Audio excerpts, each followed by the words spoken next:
Hello friend, Soma's কিচেনে সবাইকে স্বাগত জানাই। আজকে বানাচ্ছি লাউ চিংড়ির টক। লাউ চিংড়ির টক বানানোর জন্য একটা লাউ নিয়েছি। লাউটা এবার মোটা অংশটা কেটে নিচ্ছি।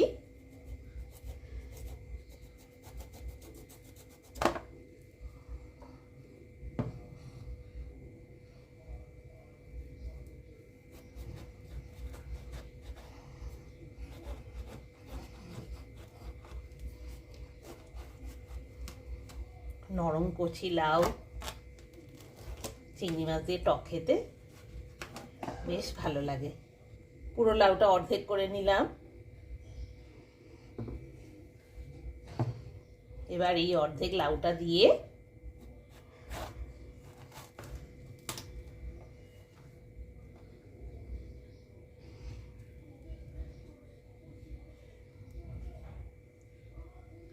একটা পুরো লাউকে 4 ভাগ করে নিয়েছি,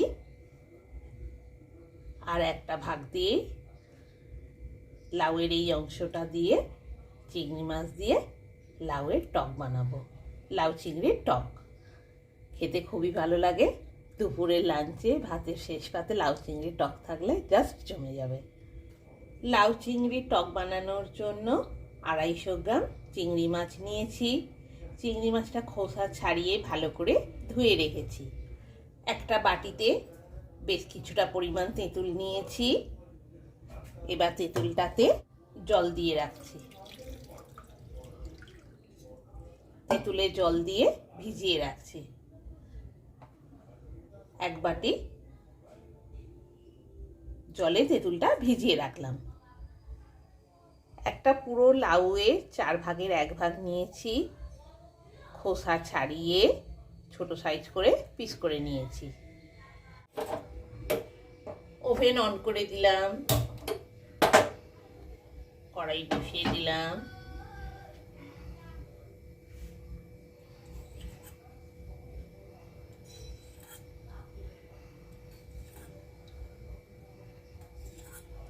চার চামচ সর্ষের তেল দিয়ে দিলাম। তেলটা গরম হতে দিয়েছি। ওভেনের স্টিম ফুল ভলিউমে রেখেছি। 250 গ্রাম চিংড়ি মাছ খোসা ছাড়িয়ে ভালো করে ধুয়ে রেখেছি। এবার নুন হলুদ দিয়ে ভেজে নেব। অল্প পরিমাণ নুন, অল্প পরিমাণ হলুদ দিয়ে মাছটাতে ভালো করে মাখিয়ে নিচ্ছি। এবার সর্ষের তেলে ভেজে নেব। ভালোভাবে নুন হলুদ মাখানো হয়ে গেছে। সর্ষের তেল গরম হয়ে গেছে। নুন হলুদ মাখানো চিংড়ি মাছটা এবার ভেজে নেওয়ার জন্য কড়াতে দিয়ে দিচ্ছি।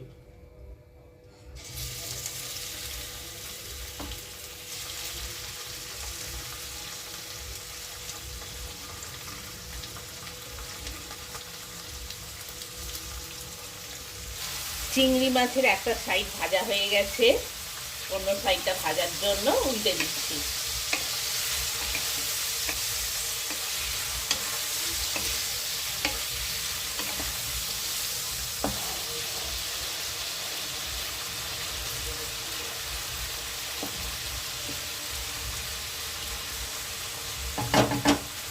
জলে ভেজানো তেঁতুলটা এবার জলের মধ্যে ভালোভাবে মিশিয়ে দিচ্ছি।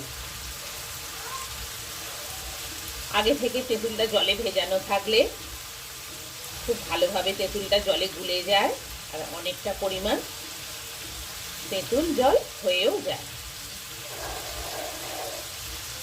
তেঁতুলটা ভালোভাবে জলে গুলে নিয়ে যে অংশটা শক্তমতো অংশটা থাকবে, এই শক্তমতো অংশটা জল থেকে তুলে ফেলে দিতে হবে। ভালোভাবে জলে মিশিয়ে নিচ্ছি। তেঁতুলটা মেশানোর পর যে শক্ত অংশটা পড়ে থাকবে সেটা জল থেকে তুলে ফেলে দিতে হবে।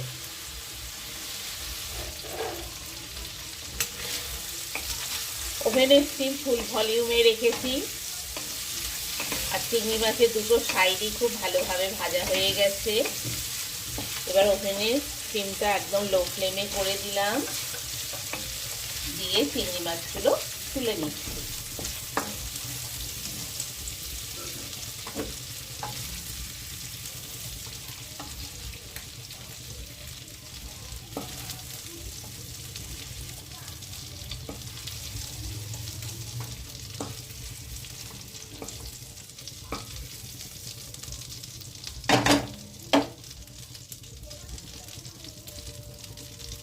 বেশ কিছুটা তেল রয়েছে, মাছ ভাজার তেল। ওই তেলেতেই 2 পিস তেজপাতা, 1 পিস লঙ্কা, গোটা শুকনো লঙ্কা, 1 চামচ 5 ফোড়ন, 1 চামচ 5 ফোড়ন দিয়ে ভালোভাবে নাড়াচাড়া করে নিচ্ছি তেলেতে।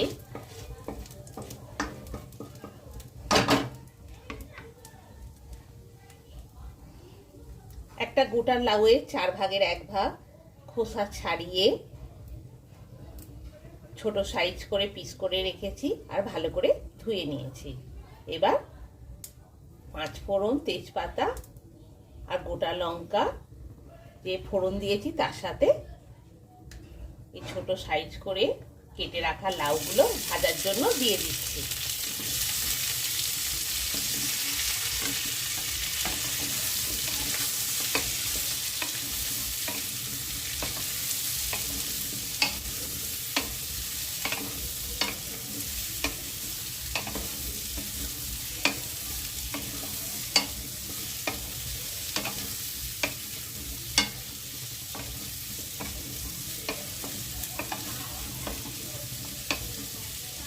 লাউটা বেশ কিছুটা ভেজে নিয়েছি।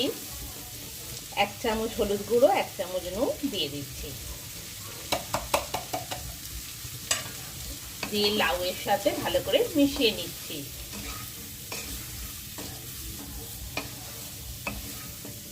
ভালোভাবে সব মশলা লাউয়ের সাথে মিশে গেছে। এবার আমি 1 বাটি জল তেঁতুল দিয়ে গুলে রেখেছি দিয়ে দিচ্ছি।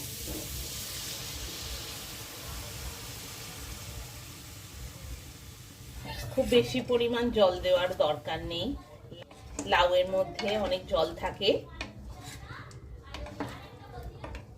রান্না হওয়ার সময় লাউ থেকে অনেকটা জল বের হয়ে যাবে, তাই বেশি জল দেওয়ার দরকার নেই। আমি 1 বাটি জল দিলাম, আর এক্সট্রা কোনো জল দেব না। 4 চামচ চিনি নিয়েছি দিয়ে দিচ্ছি। চিনির পরিমাণটা যারা যেরকম ভালোবাসেন সেরকম খাবেন। অনেকেই একটু মিষ্টি টক খেতে ভালোবাসেন, অনেকে টকে একটু মিষ্টি খেতে বেশি পছন্দ করেন, অনেকে আবার খুব কম খান, তাই চিনির পরিমাণটা বুঝেই দেবেন।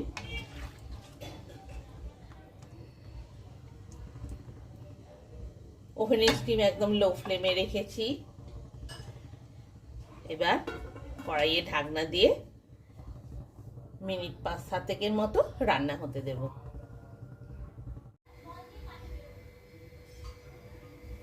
মিনিট 2 হয়েছে, কড়াইয়ে ঢাকনা খুললাম। তেঁতুলের টক খুব ভালোভাবেই, লাউয়ের টক খুব ভালোভাবেই রান্না হচ্ছে, খুব ভালোভাবেই ফুটছে। এবার আমি ওভেনের স্টিমটা একদম লো ফ্লেমে করে দিলাম, দিয়ে আরো মিনিট 2-3 রান্না হতে দেব।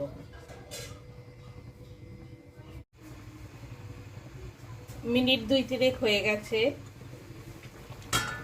কড়াইয়ে ঢাকনা খুললাম।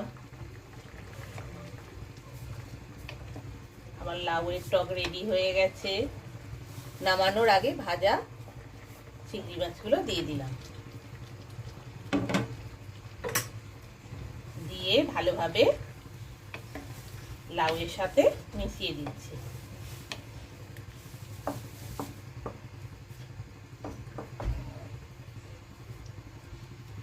মাছগুলো মিনিট খানেকের মতো টকেতে রান্না হতে দেব। মিনিট খানেকের জন্য আবার চাপা দিয়ে দিলাম। মিনিট খানেক হয়ে গেছে, কড়াইয়ে ঢাকনা খুলছি। লাউয়ের সাথে চিংড়ি মাছগুলো ভালোভাবে রান্না হয়ে গেছে। আমার লাউ চিংড়ির টক রেডি। গরম গরম পরিবেশনের জন্য ওভেন অফ করে দিলাম। 1 চামচ জিরে গুঁড়ো নিয়েছি, লাউ চিংড়ির টকে ছড়িয়ে দিচ্ছি। এবার খুন্তি করে এবার ভালোভাবে লাউ চিংড়ির টকে জিরে গুঁড়োটা মিশিয়ে দিচ্ছি।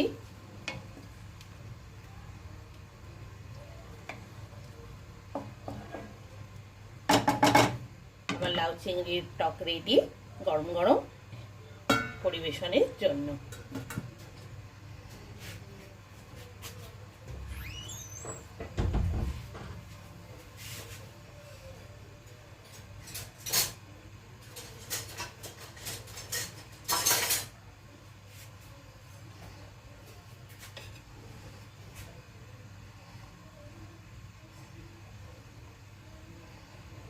কড়াইয়ে ঢাকনা খুলে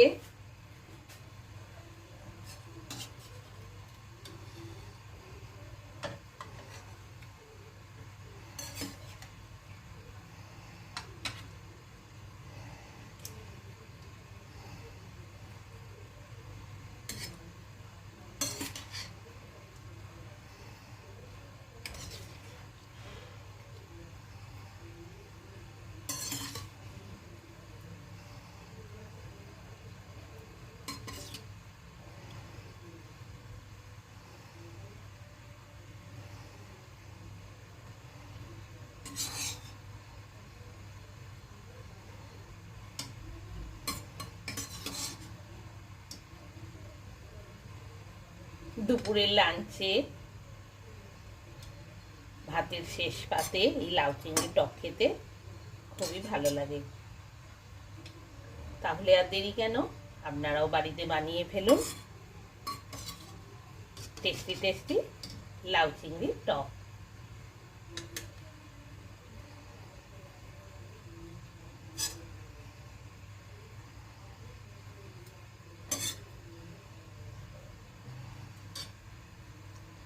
আমার লাউ চিংড়ির টক রেডি গরম গরম পরিবেশনের জন্য। আমার লাউ চিংড়ির টক রেডি গরম ভাতে শেষ পাতে দুপুরের লাঞ্চে পরিবেশনের জন্য। তাহলে আর দেরি কেন, আপনারাও বাড়িতে বানিয়ে ফেলুন এরকম সুস্বাদু দুর্দান্ত স্বাদের লাউ চিংড়ির টক। নমস্কার।